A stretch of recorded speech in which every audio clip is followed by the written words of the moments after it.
Vamos a darle la bienvenida a la tarde del fin de semana a José Antonio López Sosa, periodista de Radio Fórmula y quien además pues también está desde la ciudad capital. Bienvenido. Gracias, Juan Carlos Aguirre. Buenas tardes. Un saludo a tu amplio auditorio en América Latina. José Antonio, desde el punto de vista periodístico, desde el punto de vista de los medios de comunicación en México, pues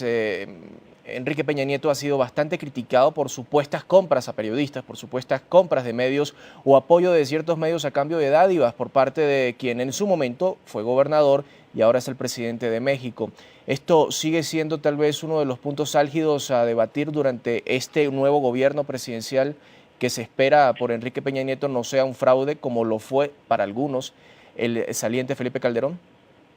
Me parece que es un tema que continúa en la memoria colectiva de la gente. Hay muchas investigaciones documentadas de este lazo de el entonces candidato Enrique Peña Nieto y presidente de la República con las televisoras y con algunos medios de comunicación en lo particular. Sin embargo, me parece que es el reto ahora del presidente poder demostrar, si es que así lo hace, que no existieron tales compromisos, es decir, que no va a haber prebendas o va a haber dádivas a los medios de comunicación que le apoyaron. Sí vemos una mayoritaria sección de periodistas que le apoyan y muy pocos que no están a favor de esta transición, de esta llegada al poder, y me parece que es un reto importante el que va a tener porque sigue en la inconsciencia, en el consciente de los mexicanos, el hecho que hubo pues una compra de algunos espacios de forma que no conocemos y esto se dio en una sobreexposición del candidato Peña Nieto, hoy presidente de la República, en muchos noticieros del país. Ahora, cuando vemos los sondeos que hacen los medios de comunicación internacionales o los propios mexicanos sobre qué esperan de Enrique Peña Nieto, podemos hablar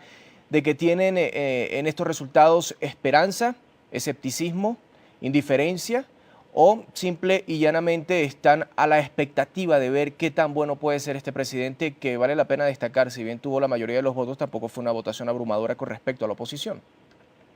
Así es, me parece que hemos transitado del escepticismo a la esperanza y no necesariamente porque esté representada en el Partido Revolucionario Institucional ni en el propio Enrique Peña Nieto. Quizás por la forma desastrosa en que termina esta administración del presidente Calderón, la cantidad de muertos, de violencia, pues esto a los mexicanos me parece desde el punto de vista periodístico, y así lo hemos notado, pues ha abierto una esperanza esta transición, si bien la mayor parte de los mexicanos no votaron por Enrique Peña Nieto, porque fueron 15 millones de votantes por López Obrador, 12 millones por Josefina, casi 19 por Enrique Peña, pero bueno, ahora se vive pues un clima de esperanza y pues a ver en los primeros meses de la administración de Peña si realmente cambia pues este desastre en el que se ha convertido el país al final de esta administración del saliente expresidente Felipe Calderón. Conozcamos quién es Enrique Peña Nieto, calificado como el nuevo rostro del Partido Revolucionario Institucional, el sistema de gobierno con 70 años de antigüedad que vuelve al poder tras 12 años de estar por fuera. En medio de una agitada agenda entre su vida pública y privada, este abogado de 46 años, oriundo del municipio Atlacomulco, Estado de México, donde fue gobernador, trascendió en el escenario político con rapidez. Político y abogado mexicano, nacido el 20 de julio de 1966, convertido en la cara joven que devolvió al Partido Revolucionario Institucional a la Casa Presidencial de Los Pinos tras el histórico relevo que hizo el PRI en el año 2000, luego de 7 décadas de gobierno ininterrumpido. Su carrera política tuvo para muchos una velocidad meteórica. En 1994 empezó a trabajar en actividades públicas y fue en ese año cuando se casó con Mónica Pretelini. De esta unión, Peña Nieto tiene 3 hijos. Sin embargo, reconoció la existencia de otros 2, resultado de relaciones extramaritales. Su ascenso político es notorio para los medios de comunicación cuando obtuvo un escaño en la Cámara Estatal en 2003. 2 años después, en enero de 2005, asume como gobernador del Estado de México con un aval popular significativo para un político. Enrique Peña Nieto llegó a ser jefe de la entidad con el apoyo mayoritario de 39 de los 45 distritos que tiene esa zona central de México. Pese a la velocidad de su gestión, un hecho trastocó el camino en enero de 2007. Solo 11 días después de comenzar el año, la esposa de Peña Nieto murió como consecuencia de una crisis epiléptica. La noticia trascendió de lo privado y pasó a tener relevancia nacional porque muchos consideraron que fue un fallecimiento poco claro. En 2010, el político priista regresa al altar, en esta oportunidad de la mano de Angélica Rivera, una popular actriz que protagonizó algunos anuncios publicitarios de la gobernación del Estado de México 3 años atrás. El 23 de noviembre de 2011 se convirtió en el único aspirante del Partido Revolucionario Institucional a la presidencia de México. Desde ese día, Enrique Peña Nieto ha construido una imagen de estadista que ha tenido que mezclar con varios tropiezos mediáticos. El 3 de diciembre, en una rueda de prensa, solo pudo recordar el título de La Biblia cuando fue interrogado por los libros que habían impactado su vida. Además, en otra aparición ante los medios de comunicación, olvidó las razones de la muerte de su primera esposa. Enrique Peña Nieto, considerado diplomático en el aspecto político y cercano en el ámbito personal, enarbola las banderas de la colectividad que muchos consideran de la vieja guardia, acuñando un plan de gobierno de compromiso y cumplimiento para transformar a México. Señor Juárez, en este momento la situación política, económica y social en México está a la mano para cualquier presidente tratar de poder cumplir todas las promesas que hizo. ¿Es un país que se puede construir nuevamente más allá de los hechos de violencia que tienen, o realmente Enrique Peña Nieto tendrá que irse dentro de los 4 años que le quedan de gobierno, obviamente diciendo no cumplí unas cosas, otras sí? Son 6 años, Carlos, Sí, 6. el periodo de gobierno aquí sin posibilidad de reelección. Yo creo que hay muchas expectativas. Lo decía mi colega ahora desde la Ciudad de México. La gente en México está muy desgastada. Estos 12 años de gobiernos panistas han desgastado mucho la relación entre la sociedad civil y el gobierno federal. Y eso se ha digamos, también traducido en un distanciamiento y en un descreimiento y sobre todo en una molestia. Es decir, la gente acá está molesta. Y el PRI ha entendido muy bien cómo comunicar y cómo comunicarse en este contexto, porque lo que el PRI ha vendido es la experiencia. A ellos no les importa tanto que la gente perciba el halo de corrupción que ha caracterizado al revolucionario institucional en sus 70 y tantos años en el poder, sino de eficacia. A los priistas les sigue interesando mucho dar esta imagen de eficacia, un poco al estilo de gobiernos que pueden ser no muy populares en la opinión pública, pero que al menos existe la verificación o la certeza de que van a hacer lo que dicen que van a hacer, aunque uno quizá no esté de acuerdo con lo que van a hacer. Y el problema de estos 12 años es la modificación una y otra vez de promesas que se fueron trastocando y que para la sociedad mexicana fue muy claro que el mandón legislativo en estos últimos 12 años fue el PRI. Y el PRI se dedicó a boicotear la agenda del presidente, primero Fox y después el presidente Calderón, porque obviamente no estaba y no iba de acuerdo a sus propios intereses y a sus propios cálculos políticos. Entonces hay que reconocerle a los priistas este oficio político para entender los tiempos, aunque ahora les toca estar por primera vez después de 12 años en un país completamente distinto. Es decir, ellos lo saben, o deberían de saber, que no van a retomar el gobierno y la presidencia en un México como el que vivíamos hace 12 años, porque también pasaron muchas cosas en estos 12 años. Y la gente también tiene un rasero y un nivel de exigencia mucho más alto y mucho más crítico frente a lo que se puede y lo que no se puede hacer. Y uno de esos temas, y no quiero ser reiterativo, pero el tema del Congreso es muy importante,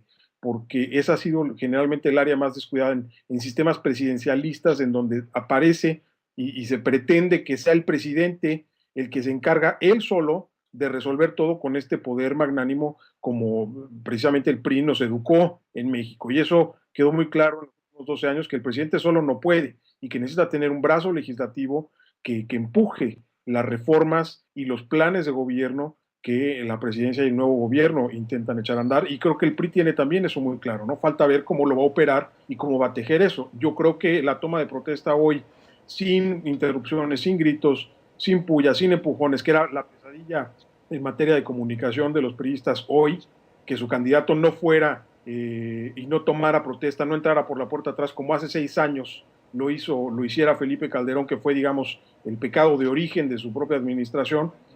Habla precisamente de esta capacidad negociadora de poder sentarse y hablar con los partidos políticos de oposición para poder planchar, digamos, esta toma de protesta. José Antonio, ¿qué tan responsables son quienes hoy están en el gobierno de la mala gestión del pasado? Pues me parece que sí hay, principalmente señalaría yo desde el punto de vista periodístico, por las investigaciones que recientemente han salido, incluso una carta que envió un narcotraficante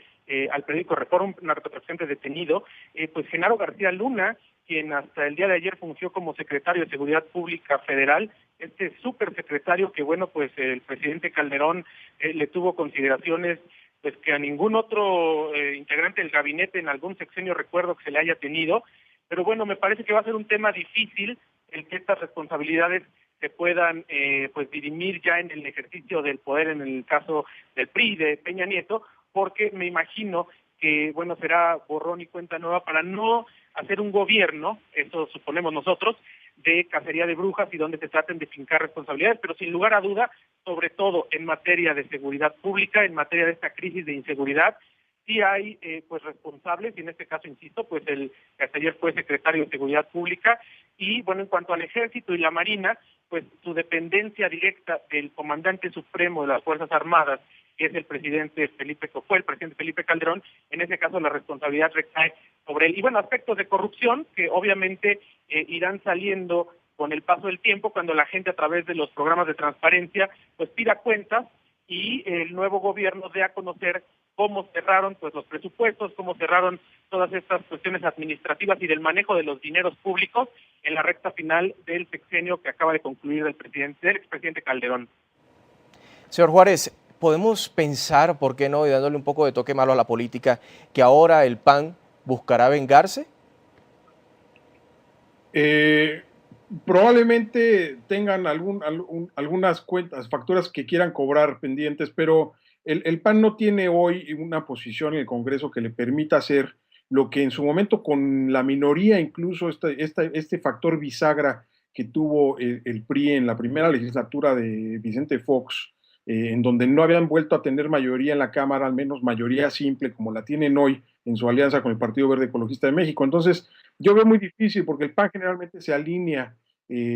con el PRI y es el PRD, la izquierda en México, quienes terminan siendo excluidos de las negociaciones en la Cámara porque con los votos del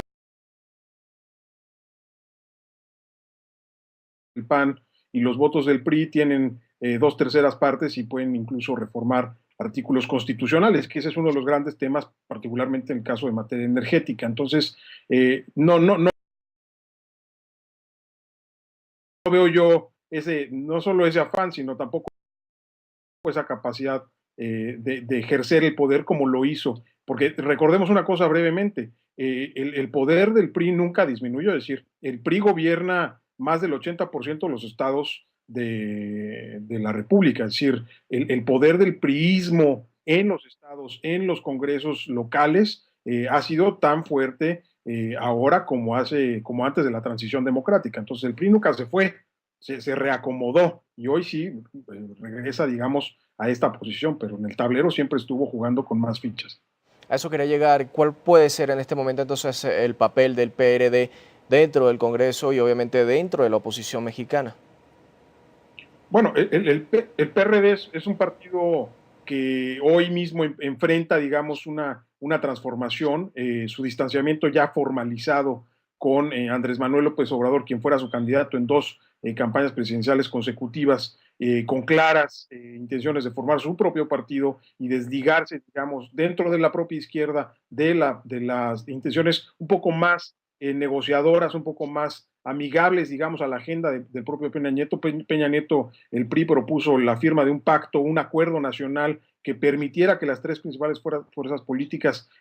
coincidieran en puntos mínimos en materia legislativa, que fue reventado precisamente por la variabilidad en la toma de decisiones de la propia izquierda mexicana, que creo que hoy enfrenta una de sus crisis más álgidas históricamente. José Antonio, si bien los grupos del narcotráfico se despidieron de Felipe Calderón con estas narcomantas, como fueron llamadas y colocadas en varias ciudades del país, entre ellas obviamente en la ciudad natal del presidente saliente, ¿qué cree usted que le van a decir ahora a Enrique Peña Nieto? Pues esta es la expectativa que tenemos la mayor parte de los ciudadanos, porque una de las promesas del presidente entrante a través de su campaña fue pues traer de nueva cuenta la paz al país, pero sin que esto, y esto han sido muy claros, signifique negociar con las bandas criminales. Entonces me parece que desde el primer día de su gobierno, desde el día de hoy, mañana, la estrategia que se plantee a través de los diferentes actores, estamos hablando de Manuel Mondragón y Cal, quien se hará cargo del despacho de seguridad pública, quien fuera secretario de seguridad pública a nivel local en la Ciudad de México, en la capital del país. De ello dependerá pues la reacción que tengan los diferentes grupos del crimen organizado. Sin lugar a dudas, esta lucha o esta guerra, como en algún momento la llamó el expresidente Calderón contra los criminales, no termina con el cambio de gobierno, simplemente tendremos que ver qué estrategia adopta, y por lo pronto no ha habido alguna reacción ni en las redes sociales, ni mediática, ni de ningún tipo contra o para comunicarle algo al presidente, cuando menos en lo público. Y bueno, pues estamos a la expectativa de este viraje de estrategia, como él ha llamado, para ver si cumple uno de los primeros compromisos que asumió desde la campaña, que fue traer la paz a un país que está sumido en una violencia, bueno, pues a niveles de países que viven guerras civiles como Irak, como Siria o como Afganistán. Muchísimas gracias por haber estado con nosotros en la tarde del fin de semana, José Antonio. Nuevamente con Muchísimas nosotros, gracias, además. Juan Carlos Aguirre. Próximamente volverá con nosotros a nuestro programa. Ya es prácticamente un invitado permanente cuando se trata de temas mexicanos.